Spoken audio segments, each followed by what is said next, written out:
Africa, Democracy 3 Africa, that is. We now have a liberal plot on our hands, and apparently a hardcore offshoot of the Human Rights Society called the Freedom League might be taking their liberal agenda a bit too far. They're apparently looking for ways to topple the government, and they aren't going to attempt it by writing angry letters. Some of the extremists have got guns, and our undercover agents suggest they may be serious. We need to be cautious. So, a new situation has developed. This is the egalitarian society, which is understanding our different backgrounds better and better these days. Due to cultural exchanges and education, people are now treating each other equally, blurring and even erasing the lines between different races, genders and beliefs.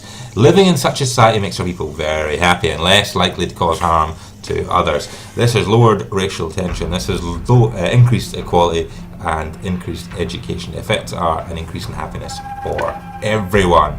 Unemployment is going down, education is going up, and we have an oil drilling opportunity. Oil companies are keen to get permission to drill for oil in parts of the country protected as a wildlife refuge. The oil spires under the refuge are considerable, but the drilling would have a negative impact on the environment. Environmentalists hate us with almost every fibre of their being.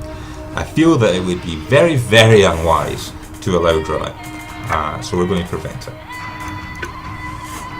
The deficit, the budget deficit, is now so vast, and it's almost 200 billion. So yes, it is a very, very, very, very, very, very big deficit, and it is only rising. To be honest, our popularity is at a high of 5.45%. Happy days. GDP is very much imagine not moving, which is disappointing. Our expenditure is high in terms of size funding and university grants, but education is the absolute future. It is the only way that we're going to get out of these difficult times. So, what's next?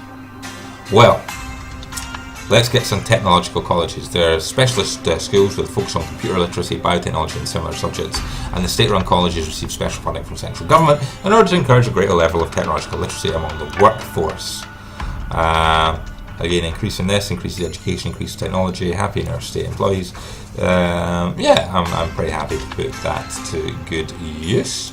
Again, it's vast, it's expensive, but ultimately it's very, very important, because without that we are going to have a country that does not have any skills, and that's going to be a huge problem. Huge problem. Now let's have a look at perhaps freedom of information. No. Needle exchange program, it wouldn't be the worst idea in the world. Emission limits. Right, let's go back to the economy. Back to the economy, and let us pass some eco-home regulations, so that when the houses are being built, they follow a very specific regulations to make sure they are eco-friendly. So that is a very wise move. Generally, we're winning people over. Slowly but surely, we are winning people over to our side. We have only 3 political capital left. So let's use that to implement a carpooling campaign, which should reduce car usage. Can we get up to $1 billion? Yeah, we can get up to $1 billion. Reduce car usage, increase the stuff happening for the environment. So this does mark the middle point of our reign.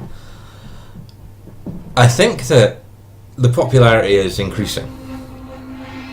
This is good, but it's increased by a massive expenditure program. The downside of this is we're going to be massively in debt as a country. Hopefully by the time we hit the buffers, we will be technologically advanced enough and have people skilled enough that it won't break us. Hopefully. However, it might. So it's a big gamble, but I'm hoping that the payoff will be worth it. We can only wait and see. Thank you again for joining us. I'll see you next time.